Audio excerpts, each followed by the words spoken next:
The NFT markets are crashing down and down and down. All NFT projects are bleeding out. Is this going to be the bottom and it's up from here, or will we continue on a downward spiral? All right, so first thing we're gonna talk about is what's going on in the macro markets. You see on the fear and greed index, right now we're on the greedy side. Crypto in general kind of had a pump. The Bitcoin at that 30.8K, Ethereum at 1.9. Looking at Ethereum over the past 7 days, yeah, we kind of been on the upward trend. So I can understand why the fear greed index is going to be on the greedier side. You have to understand from a macro perspective, a lot of the larger financial institutions are filing to launch an ETF, so allowing everyday regular people to buy into Bitcoin and Ethereum and other cryptocurrencies that they choose to promote. So that's why I personally think that some of these coins are pumping up, because people anticipate that there will be more volume coming into the crypto space as the world gets more bullish on crypto. And not only that, but it's all about a narrative, right? And right now, in general, a lot of people,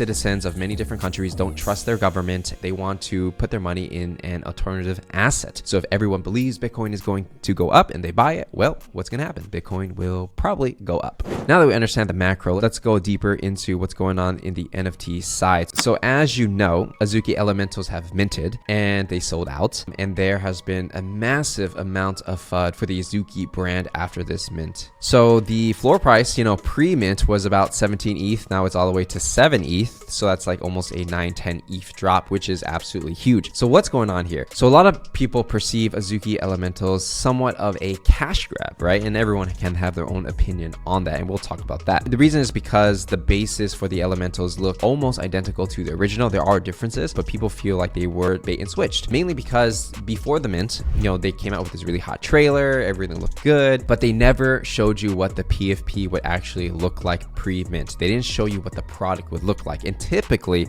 if someone chooses and makes the conscious decision to not show you what the end product is going to look like, that means they are technically hiding it from you and letting you see it after they make their money. So I think that was an intentional move. Otherwise, they would have shown it, right? If the PFP was so great and they knew everyone was going to be excited, they would definitely have shown the PFP pre-mint like they did for the original Azuki, but they did it after mint, which kind of showed you their decision making. Because of the similarities, a lot of people are saying like, hey, if I have the OG Azuki, this other Azuki on the Elementals looks exactly the same, so how will people know that I have one that is more expensive? And so it just created all this FUD. The people from different communities all around the world are starting to FUD Azukis. A lot of whales are starting to sell their Azukis because they're losing trust in the team. And to combat that, Azuki, they did an AMA, they wrote some threads. They're trying to do things like, hey, what if we change the background of the Elementals so that people know it's an Elemental, right? So they're supposedly going to do a vote on that. But to be honest, there wasn't really much of a justification to why they made certain decisions, and I think that's why people are FUDding. Number one, why did they have a 30-minute total window? So 10 minute, 10 minute, 10 minute, force everyone to FOMO. Why did they do that?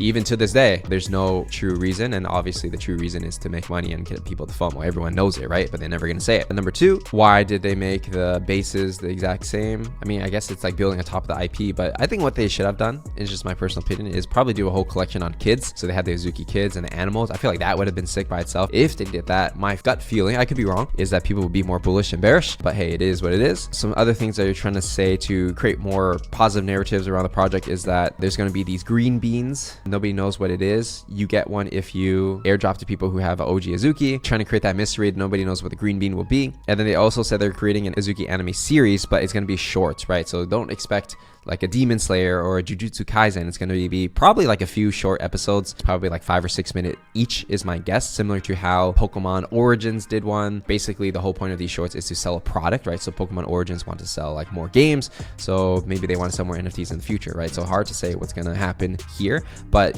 I'm not sure if you can have a global smash hit with just shorts. That's all the negative side, but let's talk about the positive. The positive is that the Azuki community still is one of the strongest communities in the whole NFT scene. I actually was just in Kyoto for the Azuki Japan event, and also traveling around Kyoto, meeting different people in Web3 and in crypto. The community is definitely real, and people actually do show up, so that's a positive thing, right? The art itself for Elementals, in my personal opinion, is definitely one of the best art in general for any PFP project. It is inspired by the original Azuki, but if you just look at it for just what it is, like a collection, it is one of the best collections, especially with all the Elementals and the rare ones. Those ones, in my opinion, look extremely good. The ones with the animals look extremely good. So from an art perspective, there are some misses, like the floors don't look that great, but the ones that hit really hit hard. So that's still a positive thing about that. that. And also you have to understand that we're also in the bear market, so you know, everything's going down in general, not just Azuki. There's some projects that are still like holding and haven't dropped their floor, but that's how the market goes. So now let's move away from Azuki and talk about another anime project, which is Ether, which recently just minted while I was in Kyoto. So right now Ether,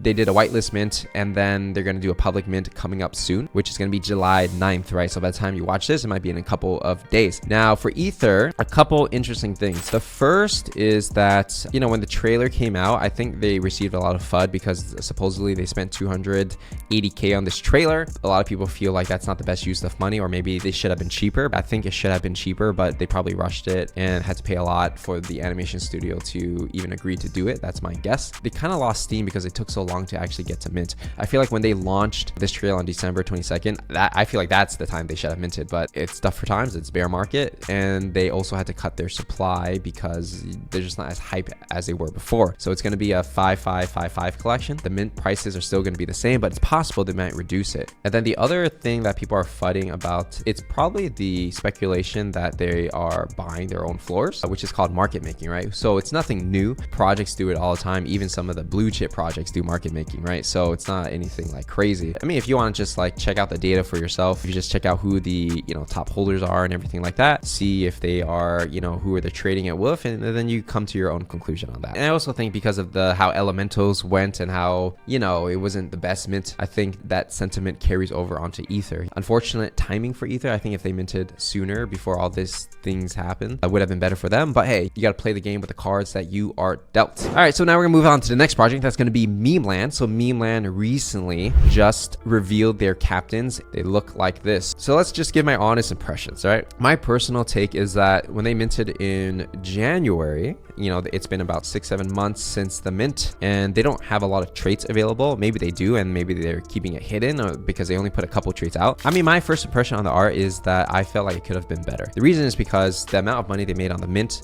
would allow them to hire basically any artist. So money is not really the issue. It's really just finding the right person and then doing the creative direction to make sure it's something that is great. But I feel like when I look at it, it's not bad, but it's not great. And I felt like for the amount of money they had, they should have went for great. The special ones like the Kraken, the Shark, the Demon, and the Alien, I felt like they should have put more effort into making these more special. So the innovation that they're proposing to the market is that instead of having a PFP where everything's like set in the beginning, you're going to be able to change the clothes of your PFP, probably buy new NFTs and put those clothes on and customize your PFP so it's like an avatar. So the concept already existed in games, right? Like where you have a character and you put your clothes on, you buy different skins. That already makes sense. So it's natural for someone to believe that you can do it in NFTs. But I just feel like personally, the art is not strong enough for me to want to buy assets and put it on this character. I guess it really now depends on where these assets will be used, and that comes down to social-fi projects, so they call it, that they're going to build. But here's the interesting part. In the past, when they marketed Memeland and everything like that, and they were marketing the meme token,